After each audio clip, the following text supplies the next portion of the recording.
825 AD. The coast of Ireland, a monastery. The raid is over in less than an hour. The silver is gone. The relics are gone. The manuscripts are gone. And the people are gone.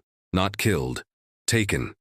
The monks who survived, who hid, who ran, who were too old or too sick, came out afterward and counted who was missing.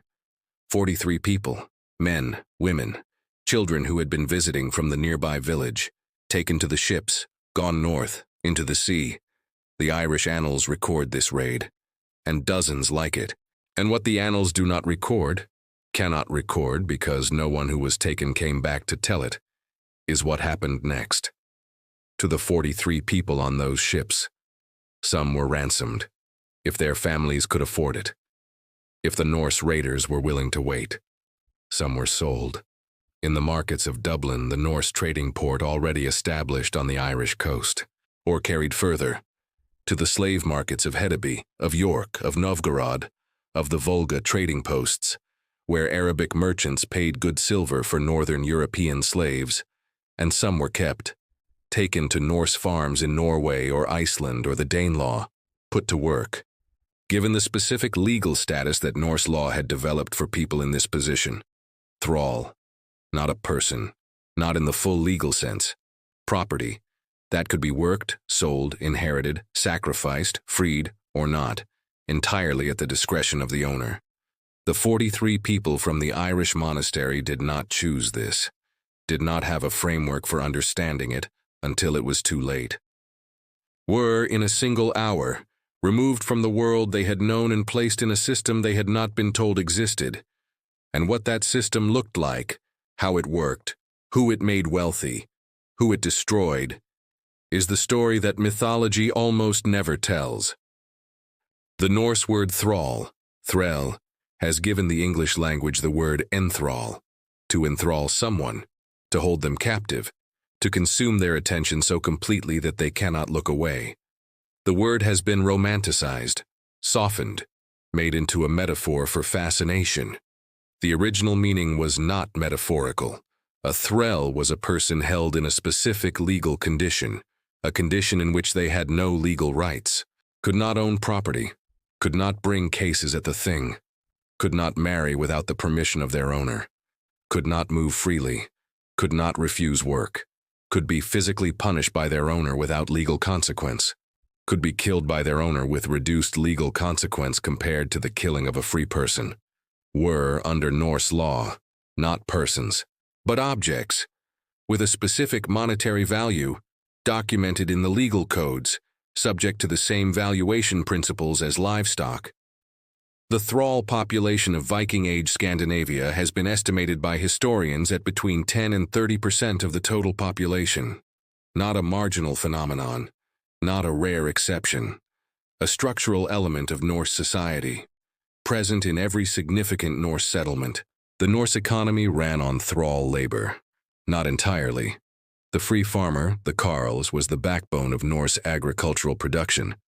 But the surplus that freed Norse men for raiding, for trading, that surplus was produced in significant part by thrall labor. The raids that produced the surplus also produced the thralls. The system fed itself. Who were the thralls? The question sounds simple. The answer is not. The thrall population of Viking Age Scandinavia was drawn from multiple sources. Raid captives were the most visible: the Irish, the English, the Scottish, the Frankish coastal populations who bore the direct impact of Norse raiding. The sagas describe specific individuals, named people of social standing, who were taken in raids and became thralls. Melkorka, an Irish princess, was one such figure. Taken in a raid and sold in Norway, she became the mother of Olafur the Peacock.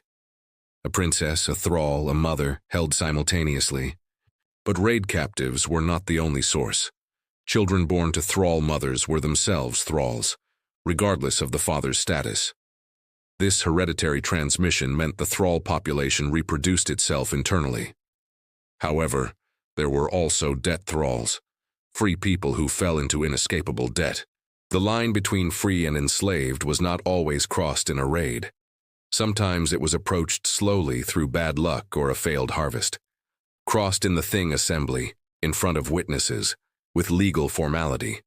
And then, suddenly, you were on the other side. The thrall's daily life is the part of the system that the sagas are least interested in describing. The sagas follow the free, the powerful, the people whose decisions shaped the narrative. Thralls appear in the sagas as background figures, as possessions, as occasional plot devices, not as people whose inner lives matter to the narrative. This is not an accident. The sagas were written by and for a culture in which thralls were not considered to have inner lives that mattered to the law. What archaeology tells us, the physical evidence of thrall existence distinct from the literary record, is a different and less comfortable story. The Stiklestad graves near Trondheim, Norway, a burial site from the Viking Age that includes graves of markedly different quality, some graves richly furnished, weapons, jewelry, food offerings, the material evidence of honored dead given equipment for their journey. Some graves with almost nothing, bodies placed in shallow pits, no equipment, no offerings, no evidence of the ritual investment. Genetic analysis of these burial categories shows a pattern. The unfurnished burials show genetic profiles consistent with origins in the British Isles and Ireland. The furnished burials show genetic profiles consistent with Scandinavian origin. The unfurnished graves are the thralls taken in raids, buried with nothing because they had nothing, because even in death, their status as property determined how they were treated. The iron collar. Multiple Norse archaeological sites have produced iron collar rings, simple iron bands, sized to fit a human neck. The thrall collar, the physical marker of status, the specific object that made visible the legal condition of the person wearing it.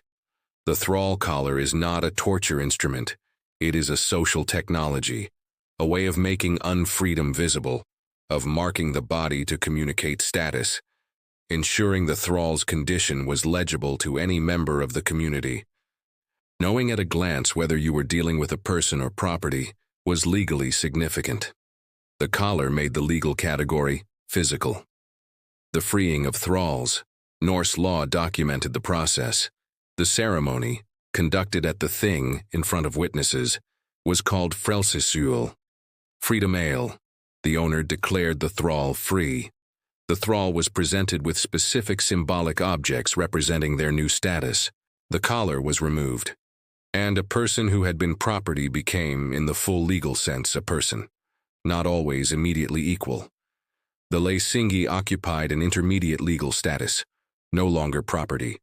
The threshold crossed, the ale drunk. Some thralls were freed for economic advantage. A freed person could be bound by obligations that provided ongoing benefit while demonstrating generosity. Generosity was a social currency. Freeing a thrall was a public display of wealth and a demonstration of magnanimity. Some thralls were freed because their owners genuinely cared. The sagas document both without sentiment. The system was what it was. People operated within it, sometimes generously, sometimes not. Here is the calculation that made the thrall system possible. Economics. A thrall cost what a thrall cost. The price varied by age, by health, by skill, by origin, by the specific supply and demand conditions of the market. But there was a price, and the price was paid, which means someone was selling. The Norse slave trade was not just Norse raiders capturing people in Ireland and using them on Norse farms. It was a commercial system, with buyers and sellers, with market prices, with transport logistics, with the specific infrastructure of organized commerce applied to the movement of human beings across the medieval world. Dublin was one of the most important slave markets in the early medieval world. Not a secondary use, not an incidental trade, a primary function. The Norse establishment of Dublin, the dominant commercial hub of the Irish Sea, was built around multiple economic functions, and slave trading was among the most significant. Thralls moved through Dublin, from raids on the Irish, Scottish, and Welsh coasts, to Norse farms in Ireland, to markets in Britain, to the great trading centers of Scandinavia, and, through the Eastern Way, to the Islamic markets of the Caspian region, where Arabic silver was paid for Northern European slaves. The Silver Trail and the Thrall Trail ran in opposite directions on the same route. Silver moving north, people moving south. The Arabic dirhams in the Swedish hordes. The unidentified graves in the Stiklestad burial ground. Both ends of the same transaction. The system that the popular mythology of the Viking Age, the longships and the warriors, was built on. Both products of the same system. Not as a side effect, as a foundation. In 2018, a team of geneticists published a paper on the genetic legacy of Norse expansion in the British Isles. They had been looking specifically for the genetic signature of people moved involuntarily across the Viking Age world. Not the Norse genetic signature, the signature of the people who were taken, who went north, who became thralls, whose descendants, if they had descendants, carried the genetic record of that movement in their DNA. What they found was complex. The movement of people during the Viking Age was not unidirectional. It was not simply Norse genetics going south and west into the British Isles. It was also British and Irish genetics going north, into Scandinavia, into Iceland, into the genetic heritage of populations that history recorded as Norse. The Thralls did not just disappear into the Norse system. They became part of it. Their DNA is in Iceland today, in populations that think of themselves as descended from the Norse settlers who built the first Icelandic farms. Those settlers had thralls.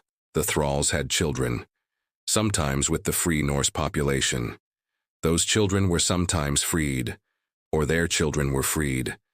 Across enough generations, the specific legal condition, thrall, dissolved. But the person did not dissolve. They are still there in the DNA, in the faces.